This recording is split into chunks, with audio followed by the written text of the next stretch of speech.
Tottenham Hotspurs against Liverpool. Liverpool 4. Liverpool 4. Liverpool 4, not Tottenham Hotspurs. 1. The guys who want to go to private should be careful of this. They shouldn't listen to that. I'll make this my own prediction.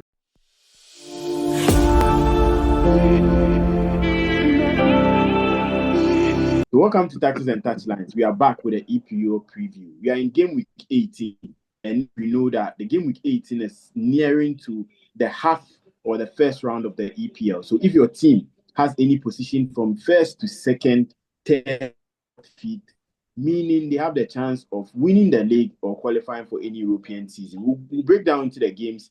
There are some difficult games happening at 12:30. We have some other games also going on to the last day, that is on Monday. We'll have deeper discussion on everything with my pundit, and we'll go into the games. But remember, this show is brought to you by MindBet.Africa. This festive season, what MindBet.Africa is telling us that come onto their platform, scan the QR code, and get a chance to register. When you register, they are giving free stuffs this Christmas, from jerseys to airtime to anything you think of. So join the MindBet.Africa family, stake your bet on their platform, stand the chance to win any of the amazing offers they are presenting to us this festive season. Welcome, Raf. Welcome, Prince, to today's EPL preview. Thank you. 12:30, Newcastle vs Chelsea. We have Bournemouth against Burnley, Brighton and Hove Albion against Sunderland, Manchester City, West Ham, Wolves against Brentford, Tottenham, Liverpool, Everton, Arsenal, Leeds, Crystal Palace, Aston Villa, Man United, and on Monday, Fulham against Nottingham Forest. So let's start with Chelsea against, that is, Newcastle. And Chelsea are visiting Newcastle.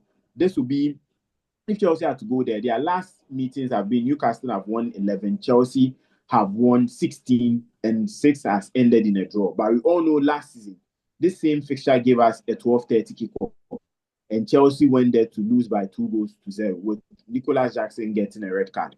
Going into this game, Raf, looking at the performance of Chelsea from the Barcelona to the Arsenal game, everybody felt Chelsea were up there again. They can compete for the title, they can fight for any other competition, but they went 5 games with just winning once. What do you think about Enzo Maresca, especially with a 12:30 kickoff visiting Newcastle? Yes, Ben, thank you so much. It's been a long time we met like this. So happy for us coming back. Happy to see everybody as well. 12:30 kickoff, Newcastle United versus Chelsea. Big game. And as you said earlier, I remember when Chelsea beat Barcelona. I mean, every fan had their hopes very high, expecting Chelsea to do great going forward. But unfortunately, Chelsea lost some games, and then, you know, Maresca's tactics, and then some players were being questioned about how the team's performance has been so bad. You know, we thought that after Chelsea's victory against Barcelona, they would have been flying, but they met a mid-table team in the Premier League. I can't recall, forgot the team a bit, and then the Chelsea fell flat and some other games. It was until recently that they played against, I think, Everton, whereby they won convincingly and also a clean sheet. And then on the side of Newcastle, Yohan Wissa is back, and currently he even scored today against Fulham. And Newcastle at home, St. James Park, they'll be flying so high. You know, they have the quality.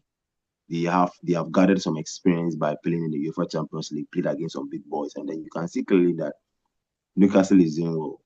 But one good thing for Maresca is that anytime he meets a team that is labeled as a top team, a team that has that class or that aura around them, Maresca is able to cut them into pieces.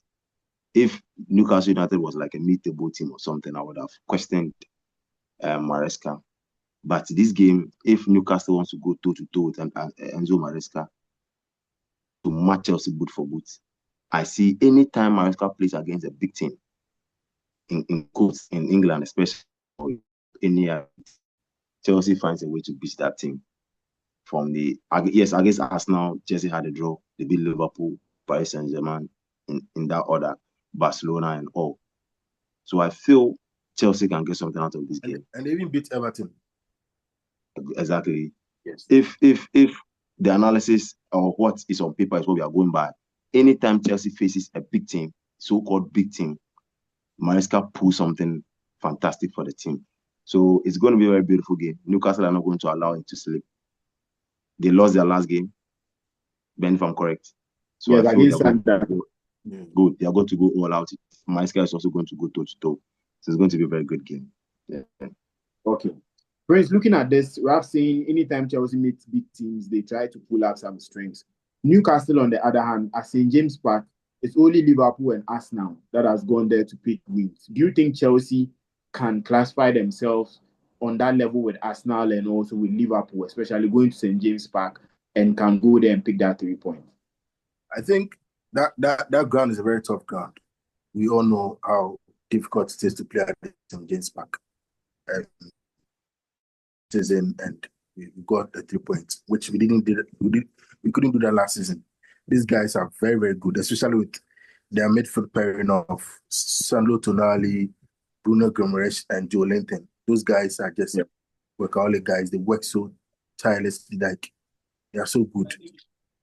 And they have this guy up front, Nick Votamade, the German striker, who is also very good. Very, very good. So honestly, that game playing against Chelsea, which is also an early kickoff, might be a bit tricky for Enzo Maresca and his boys. You realize when they played against, they played in the EFL Cup yesterday, and he had to rotate the squad, I think, to make some of the players rest for the game against Newcastle on Saturday. Honestly, I think in my best view, I'll give Chelsea their best chance to be a draw against Newcastle, especially when they are going to play at the St. James Park. You know, that place is very difficult to play. The fans, the energy over there, the energy they give to their players, come with a lot of energy, honestly. And fine, I believe Enzo Maresca has a way of doing his thing. Sometimes there's a way he plays with James and Caicedo. Caicedo is also back. I think that's also another boost for Chelsea in their midfield. You have Caicedo and James going to play together in the allowing Enzo to forward those balls to either Joao Pedro or Magui, anyone who strikes up front. So I think the best Chelsea could do in that game is to pull off a draw in there, because if they want to go for the 3 points, it might be difficult because of the way Eddie Howe also set up his team and all that. Okay. So let's look at the next game, that is Tottenham Hotspur against Liverpool. Ralph, I want us to look at it from the Liverpool aspect. And Lord, after comment, has kept 2 points in his next 2 games. And coming into this game, we've seen that Liverpool are now being solid at the back. Ugo Ekitike is getting the goals up front. Do you think Mohamed Salah, now off to the AFCON, has gotten a lot of pressure off Arne Slot, and now he can put up his players, not thinking about Salah will be coming from the bench, should he start him without media pressure? Going into this game against a Thomas Frank team who are also struggling, do you think it's a good time for Liverpool to meet Tottenham Hotspur? And what do you think Arne Slot should do in this game? Yes, Ben. When the Mohamed Salah issue popped up, I remember I told you in our previous podcast that the Salah situation is a very delicate one. How are you going to handle it when Mohamed Salah is not playing well as a manager? How are you going to handle it? He's a club legend, no two ways about that. But look, there are times when players' performance drop. It is normal in football. And as a manager, your job is at stake.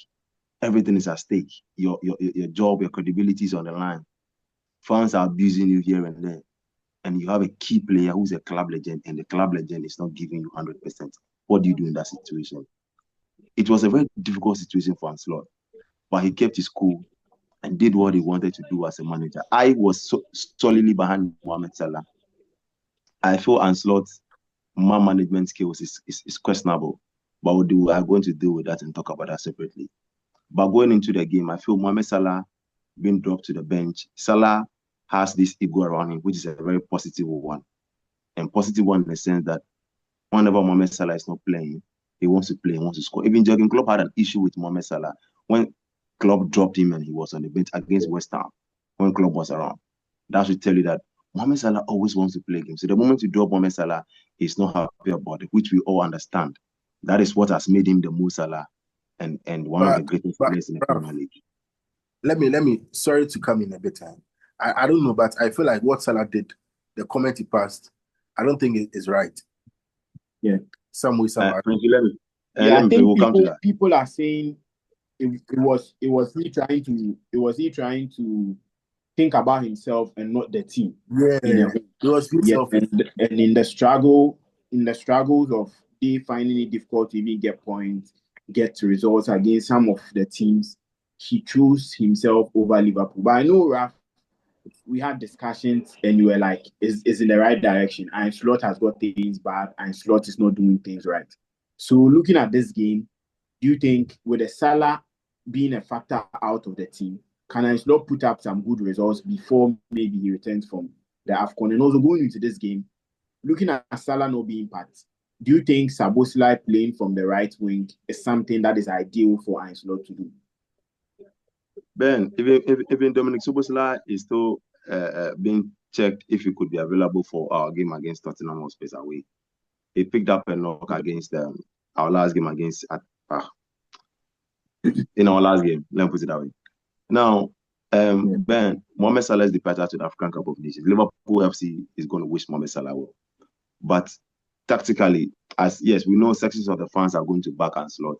But me, as a Liverpool fan, I'm also going to back Mohamed Salah in one way or the other for many, many reasons, which we'll talk about later. But in the game particularly, yes, Ben, it is very obvious that when Salah was on the bench, Liverpool had some results. Against Inter Milan, he had Mohamed Salah. Liverpool won for the first time this season, Liverpool defended so well against a solid team like Inter Milan. Ben, we defended so well. And then coming back against Brighton, a Brighton team that scores for fun. And if you could check the records, Brighton scores in almost every game they play, even if they are going to lose.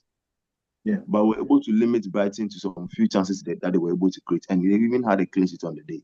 What is the question? The question here is that Liverpool were able to defend. Were Liverpool able to defend well? Yes, they were able to defend very well as a team. So against Tottenham Hotspur, yes, Mohamed Salah is not around. But Ben, I remember I told you the last time. We have a certain Ekitike who wants to score to build his confidence. We have Isak who wants to score to build his confidence. We have Florian Wirtz who wants to score to build his confidence. And we have Mohamed Salah who wants to also score. Who is going to work for who? There are too many chiefs. There are too many kings in the team. Some must sacrifice for the others to score. Who is going to sacrifice for who, Ben? At the moment, Isak is being touted as a flop at Liverpool. It will go against the player himself. Federico Chiesa, as for him, is a bench warmer. Florian Wirtz, pressure is mounting on him. Ekitike is the only player who I can say confidently that he's free and is able to do his thing. Aside Hugo Ekitike, all the other new signings are struggling. And most of the key players in the team, like Dominic Szoboszlai and Virgil van Dijk, they want their man to score. Their man in the person of Mohamed Salah. When we are setting forward and we want to score, maybe 3v3, and Mohamed Salah is on the right side, they want to give the ball to Mohamed Salah. Because when Salah is happy, you're going to be happy in the team. He's a club legend. And these are some of the problems we're facing as a team. But I feel after they had a meeting with Slot, they have ironed some things out. Salah's understood his role in the team.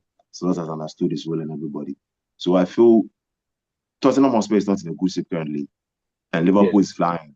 A clean sheet against Inter Milan, a clean sheet against Brighton. We are going to build up on that particular system and that particular style of play. And then I feel Liverpool are going to beat Tottenham Hotspur on the day.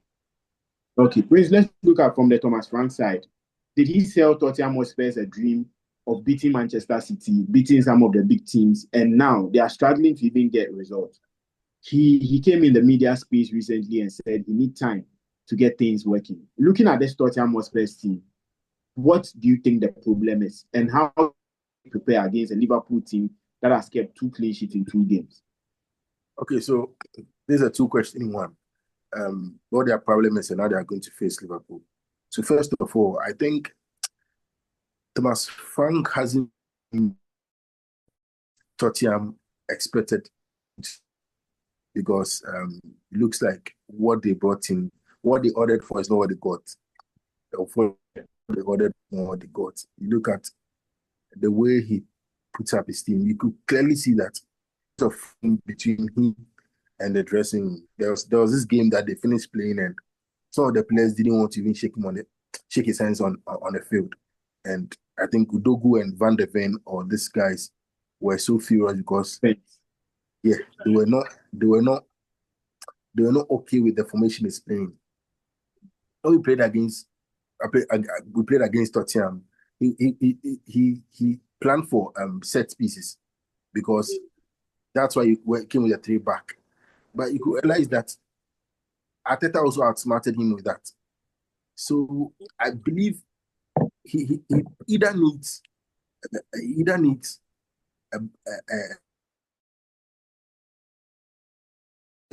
what he needs to do exactly at what point in time and all that, or Tottenham would have to offload him, now go to pay him off and get another one in, which is also another cost involved in there, because we are almost half the season, and you just signed someone probably for 3 or 4 years, and you have to let him go and get another one, which might not be favorable for their books when it comes to their finances. So I think they probably have to just get some of these good brains behind that to be backing from the back room and all that. And going against Liverpool, I think Liverpool are putting their pieces together. They are putting what they were doing wrong. I think they are trying to make things right now. And with the fact that Salah has left the team, it will give that flowing football for Liverpool to play now.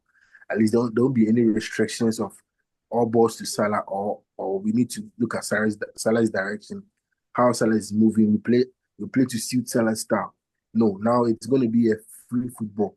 We're all going to contribute to each other and play for the next month that Salah will be away. So I think this game will not be an easy game for Tottenham, even though they are going to play from the London Stadium. It won't be an easy game for them, and I probably see them losing this game against Liverpool. Okay. So we want us to look at the next game, that is Everton against Arsenal.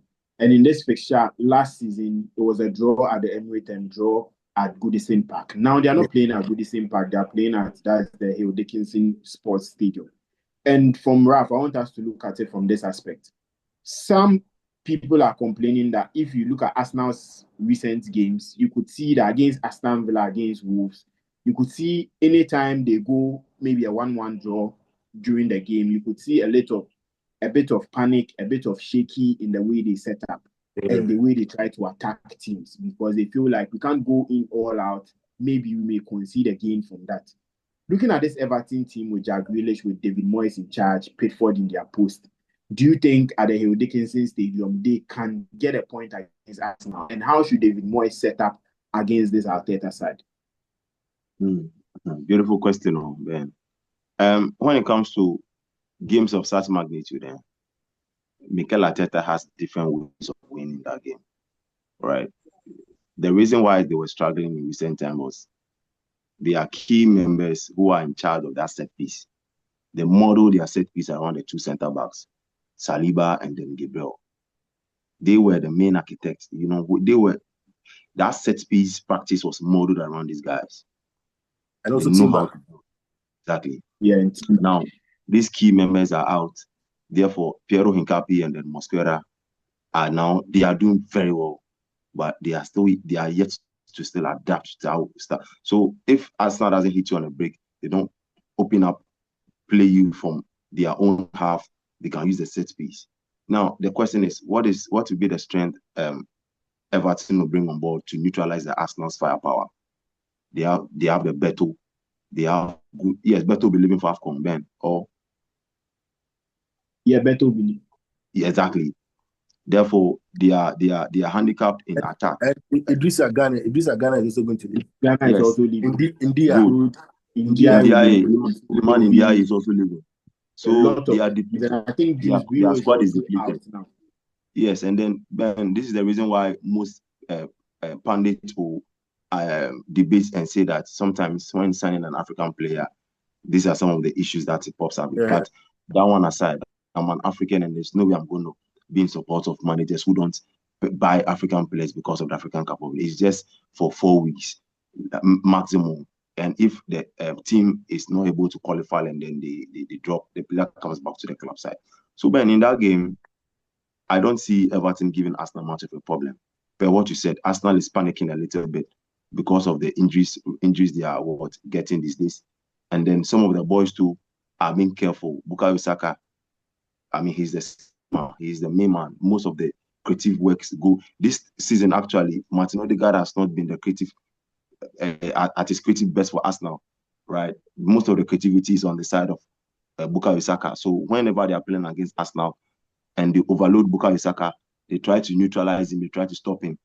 The creativity is not coming. Yes, Eberechi Eze is doing his best, but he's now also. But the main creative man for us now is Bukayo Saka.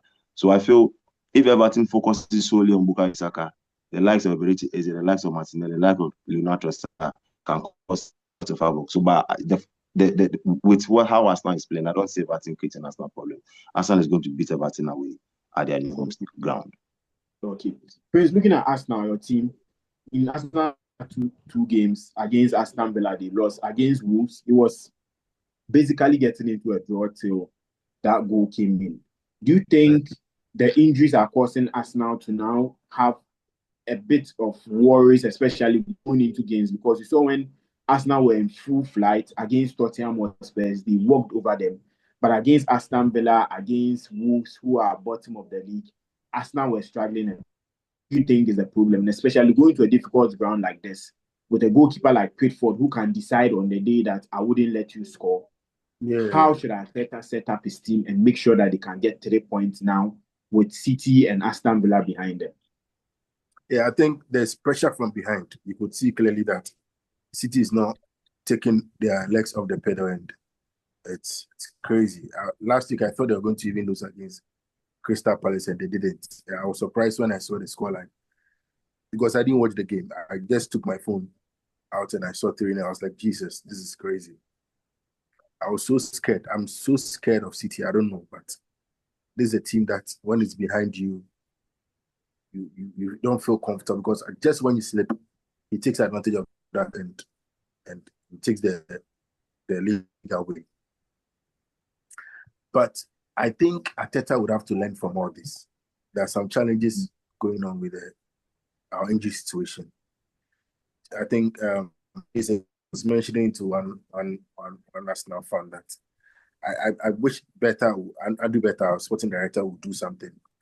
You know, when you bring in lots of these players and they are not playing, because you will not be playing all of them week in, week out. You look at Chelsea.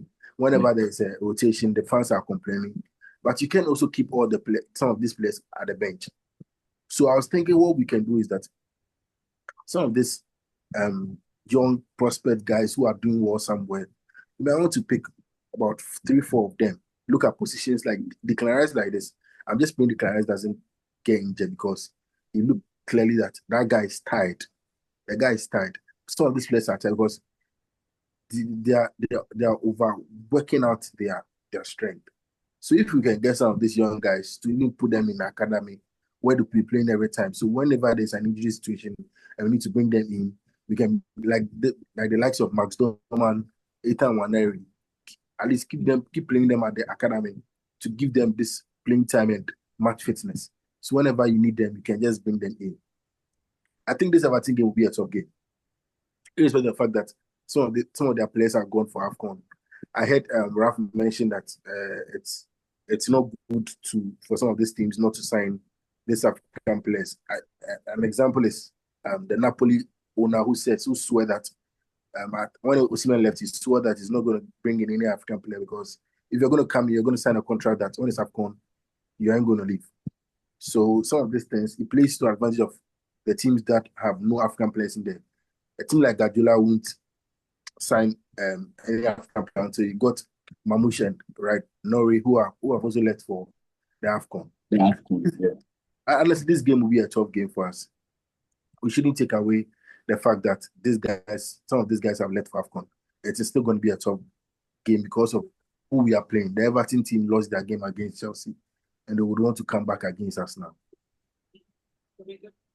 Okay, so let's move to the next game. Aston Villa against Man United. Then this season, if the league was to start from game week 5, Villa would have been on the league table as at now. They've gone 9 games unbeaten.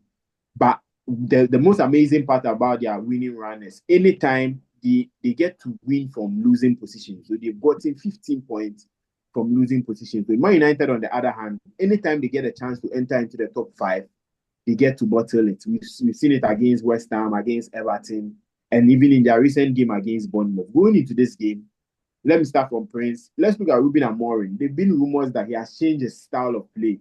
Now, off the ball, they are doing a 4-4-2 system. On the ball, they are going with their 3-back system. Do you think that has played a big factor in their winning streak, or their not going on a defeat run for some time now? And what do you think they can go into this game against a high-flying Aston Villa side? Yeah, I think some weeks back, we've been on neck of Ruben Amorim with his style and his Ruben Amorim, yeah. Yeah, me personally, I've been on him with the fact that he plays Bruno deep. It was an issue I was having with him. I don't know. I'm sure he watches my video and he knows that I've been on him. So he had to change his style. He had to change his style. It's working now because that's what we wanted. We wanted him to succeed, and I just saw it from the point where Sir Radcliffe or something, the Sporting, one of the co-owner. Yeah, co-owner, yeah. When he gave him that approval, that he's going to exhaust all his the years on his contract, and you clearly see from that point he started winning games and he started building a team up. And I don't know if that was the magic in there, but you could see that the team has improved. And the problem here is with the fact that his most prolific player from the wings is Ahmad. The guy has left for AFCON. Mbeumo has left for AFCON. Mazuari has left for AFCON. And I don't know how he's going to manage all this team, these players being absent. Who is going to come into play? That was an issue because I remember last season when he actually didn't want Unana to leave. Unana had to leave on I think the day before Cameroon was going to play their first AFCON game. I don't know if you all remember. He left the same day they were playing that game. Yeah, he left the same day. You could see that he needed Onana when the AFCON had already started. And you could see clearly that when they were interviewing him at the game after they played against Bournemouth, you could see that there was a concern for him with the fact that he's going to miss Ahmad and Mbeumo and also Mazuari in there. They're going to play against Aston Villa. It's going to be a tough game, especially Aston Villa playing from home. That game will not be an easy game. I went there recently and I got my share of the whole defeat and the winning streak that they're on. I've gotten my share. Thank God. I've taken my out. It's left for United to also go and face the wrath of UNAI EMERY. UNAI EMERY over there. So unfortunately, I don't see United winning that game. I don't see United winning because the form that those guys are on, Charlie, it will take another game we are going to play against them at the Emirates, I think on the 31st of this month, to stop them, because you could clearly see that they are looking unstoppable now. So United missing all those players in there might be a disfactor in there for them, unfortunately. Okay. Ralph, let's look at Aston Villa. What do you think UNAI EMERY has done right? Because at the start of the season, they went 3 games on a losing streak. They went 5 games without not scoring a goal. And on their seat game, they had a draw. People were saying he was done. They should sack him. He's not that coach that will send them to the right place. They kept faith in him. And for 9 games straight, he has won every game available. Playing Arsenal, playing some difficult games, he has been able to win all those games. Do you think UNAI EMERY has been able to get this team up and running again? And let's look at a player in Morgan Rogers, especially with this England number 10 role being a big issue going on. Do you think he's that contender to fight the likes of Eberechi Eze and Kopama? So let us into this, and later you tell us how they will be able to get a chance against Man United. Ben, currently, when Liverpool was going through the difficult patch, which we have still not totally come out of it. A friend of mine asked me, so which manager do I think can help Liverpool? In any case, Liverpool stuck and slot. And I said, I just want a Spanish manager. Like constantly, I don't change my stance. I said, I always want the Spanish managers, then I don't know, but they have something special about them when they come to the Premier League. It is rather unfortunate that Andoni, the Bournemouth manager is struggling a little bit, but he's a great manager. From Mikel Arteta, Luis Enrique, Unai Emery. Now, Ben, don't forget the resurgence of Arsenal. Arsenal playing so well in all aspects in all competition this season. One of the key figures who started this resurgence was Unai Emery. If Prince will bear with me on that one, it's Unai Emery who started that Arsenal's resurgence. I really don't like hearing his name, so you can continue.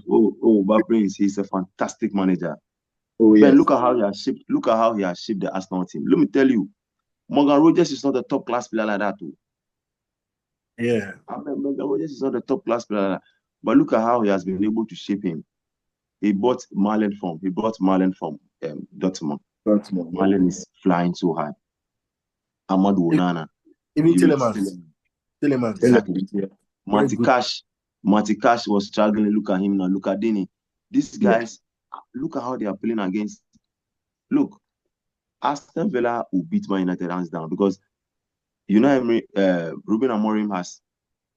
Now, one good thing that Manchester United is doing currently is that whenever they lose the ball, without the ball, they are very aggressive. They want to win the ball higher up the pitch, and that particular system will play into the hands of Unai Emery. They can break your line with just one pass. Morgan Rogers to Watkins, and then they are bombing forward. And their work rate is fire. Their work rate is extremely high. I can't say much about Unai Emery, but he's one manager I really, really admire. From his time in Spain, I think he was the one who won the Europa League back to back with Sevilla. Ben, he's the king of the Europa League. He's the king of the Europa League mancha. That is what the guys say. The mancha of the Europa League. He's the mancha of the Europa League. And then there is no way Aston Villa have been dreaming of being a UEFA Champions League. And last season, Ben, do you remember when Aston Villa played against PSG, the best team in Europe last season? It was a 50-50 solid performance from Aston Villa. I'm not writing them off. And if any team doesn't play well this season, they will see Aston Villa still in the top 4 position. This warning goes to the Liverpools and Man United and the Chelseas. If you're not able to play well, Aston Villa will be in the top 4 position and even can compete for the league title if they are able to get that squad number that can compete. You know, Ben, when we are going to the second one of the season, what works well for teams is that when they have the squad depth, right? Yeah. So if Aston Villa have the squad depth and they can compete, I can say they can compete for the title. I see them beating Man United over the weekend. Okay, so you see the beating Man United. Let's go into our score predictions for this week's EPL, and that is what most of our fans are looking at, especially those going on mynbet.africa to bet. Let's give them what would happen this weekend with our score predictions. So let's start firstly, Prince, with Newcastle Chelsea. What do you think the scoreline would be? I think it will be a 2-1 win for Newcastle. 2-1 win for Newcastle. Ralph, Bournemouth against Burnley. Bournemouth against Burnley. Burnley, yeah. I see Bournemouth winning by the game by 2-0. Semenyo scoring a brace. Semenyo. Okay. Brace Brighton against Sunderland. That game will be a tough game. I think Brighton is playing home, huh? Yeah.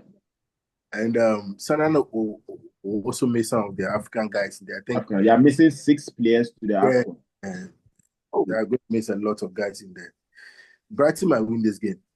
From the loss they had against Liverpool, they'll win this game. Okay, so what would be the scoreline? I think a 3-1 win for Brighton. Okay. Ralph, Manchester City against West Ham. Great win, Man City. 3-0. 3-0. Prince, Wolverhampton Wanderers against Brentford. Oh, Brentford. Wolves relegation. Ben, Wolves relegation. The relegation smells. Wolves smells relegation. Yes. As of now, I think they can't avoid relegation. Oh, are you sure? because they're having just 2 points on the league log after 17 games. Wow. I see Brentford winning maybe a 2-1 in that game. Okay. Raf, Tottenham Hotspur against Liverpool. Liverpool 4. Liverpool 4. Liverpool 4, Tottenham Hotspur 1. The guys who want to go to my bet should be careful of this. They shouldn't listen to Raf. I'll beg this man for this. I beg you. Praise Everton against Arsenal. That game. Okay, let me just favor myself and give it a 2-1 win for Arsenal. Okay, Raf, Leeds against Crystal Palace. Big match. Big match. But I see that game in Palace. Solid team. Palace winning 2-1 away. 2-1. Okay. Prince Aston Villa, Man United. Oh, it's a win for Aston Villa. EMERY is going to take that game. Okay. And lastly, Fulham against Nottingham Forest on Monday, Raf. Fulham against Nottingham Forest. Oh, Fulham 2, Nottingham Forest 1. Okay. Fulham 2, Nottingham Forest 1. So with our predictions, you can go on to my Bet.Africa. You can bet on the teams to win or draw. With the goals options, we've given you 1.5 over 2.5, both teams to score. You can also bet on all these particular options. Scan the QR code, register, and use the code TTPOD to get a free 10 Ghana cedis to now redeem it and bet with the options we've given you. Thank you for joining the show. Thank you, Raf. Thank you, Prince, for joining us on this EPL preview. You're welcome.